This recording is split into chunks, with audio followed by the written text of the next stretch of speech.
सरकार द्वारा साल 2008 में जिस मंशा से नारी उत्थान केंद्रों की शुरुआत की गई थी वह लगातार पूरी हो रही है। सरकार की मंशा थी 7 फेरे लेने के बाद 7 जन्मों तक साथ निभाने का वादा करने वाले रिश्ते को टूटने से बचाने की। मुझे कबूल है, मुझे कबूल है, मुझे कबूल है बोलकर ताउम्र साथ निभाने का वादा करके बीच राह में ना छोड़कर जाने का।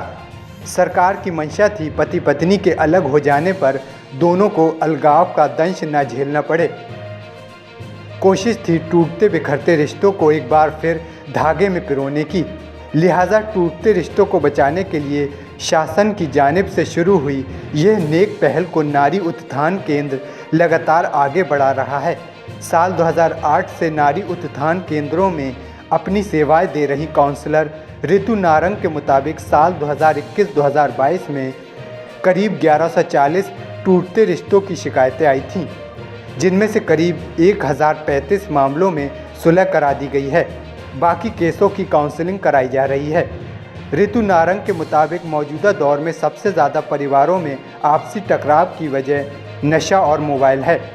नशा करने की लत के साथ ही पति पत्नी के मोबाइल इस्तेमाल करने पर शक की बुनियाद पर आबाद परिवार टूटने की कगार पर आ जाते हैं। हालांकि उनकी 2 से 3 बार काउंसलिंग कर उनके शक को दूर करने के साथ ही दोनों के रिश्तों का एहसास कराया जाता है और बाद में उन्हें हंसी खुशी उनके घर वापस भेज दिया जाता है। काउंसलर ऋतु नारंग ने बताया, कई बार बड़े अजीबोगरीब मामले सामने आते हैं जहां एक दिन की विवाहिता अपने पति के साथ नहीं रहना चाहती, तो कभी नवासा नवासी वाले उम्र दराज नाना नानी अलग होने की जिद कर लेते हैं। वहीं काउंसलर MP सिंह यादव के मुताबिक पति पत्नी के बीच का ईगो ख़त्म करना ही उनका मकसद होता है। उनके मुताबिक अगर पति पत्नी में ईगो नहीं होगा तो विवाद भी नहीं होगा। ये जो केंद्र खुला, ये केंद्र के पीछे बहुत ही खूबसूरत उद्देश्य था और ये समाज के हर वर्ग के लोगों को यहाँ पर बुलाया जाता है और ये ऐसा कार्य है जो पुलिस के द्वारा सबसे बड़ा सोशल कॉज करा जाता है। एक ऐसी सेवा पुलिस करती है समाज के सभी वर्गों के लिए जिसमें उनके मानसिक और इनफैक्ट मैं कहूँगी सबसे बड़ी बात फाइनेंशियल उनको हानि ना हो।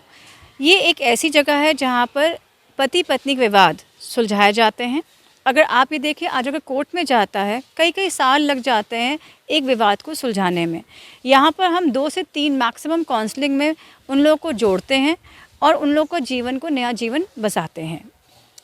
अमूमन किस तरह के केसेस आपके सामने आते हैं? यहाँ पर पहले तो सिर्फ पति पत्नी के झगड़े ही आते थे, अब इनफैक्ट सास और बहू का भी हो जाता है या पिता और बेटे का भी अब आता है।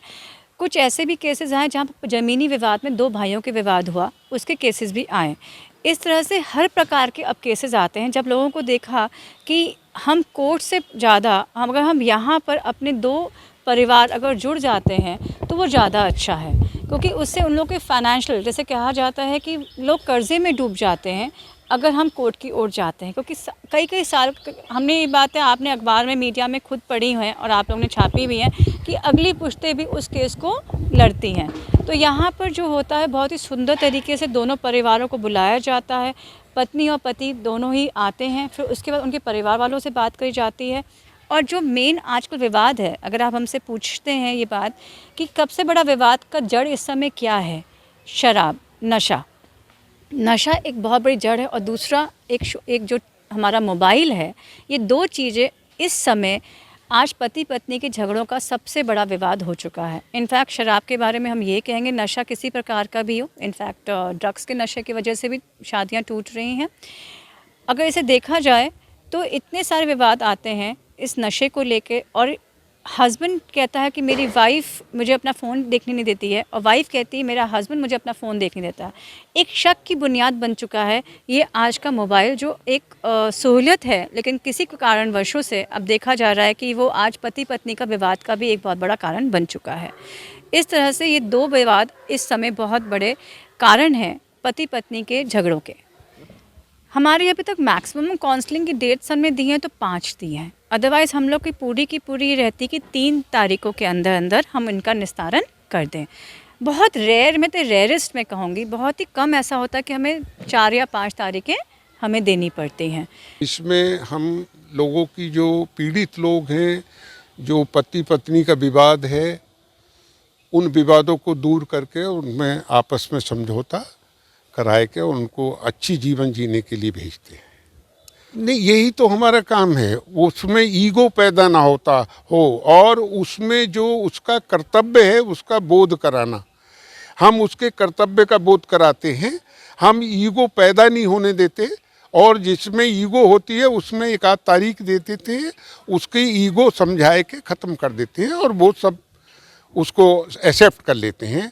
वो उनको अपने जो ईगो के जो भी उनके एक अभिमान है या और चीज़ पैदा हो गई है उसको हम दूर कर देते हैं और दोनों में एक दूसरे से हाथ मिलाते हैं और माफ़ी मंगवा देते हैं। और अगर माफ़ी मांग लेता है तो ईगो का सवाल ही पैदा नहीं होता, फिर ईगो रहे।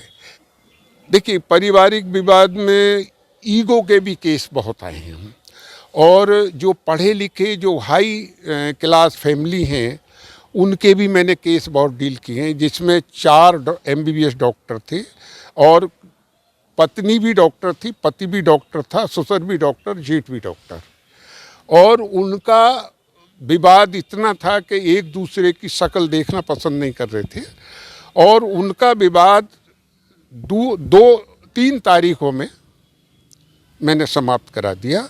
और जिस दिन मैंने विवाद समाप्त कराया था वो 13 जनवरी थी, रात के 9 बजे तक मैंने उनका विवाद समाप्त कराए के, समझौता कराए के और उनको भेजा।